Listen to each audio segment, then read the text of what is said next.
नाद शर्यतीचा जरलाय आमच्या मनाला. हो चाल देतो. आता गवळा दिला सुरुवात करते. नीट लक्ष असू द्या. दया दुधाचे माठ मी घेऊन चालले घाटावर. आता दया दुधाचे माठ मी त्या घाटावर घेऊन चालले होते. तू दुरून गडा मारीला काया माठावर. आता हा गाणं कसं होतं? लबाड, हरामखोर आणि घोड्या काढणारा होता, बरोबर?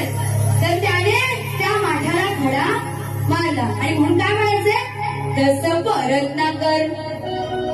म्हणजे तू परत असं करू नकोस, नाहीतर रत्नाकर बोलणं वाटेल त्यांना बोलते.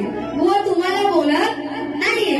तसं परत ना कर, परत ना कर, तसं परत ना कर, नाहीतर फोडीन खापर. खापर म्हणजे काय? तर तो आड.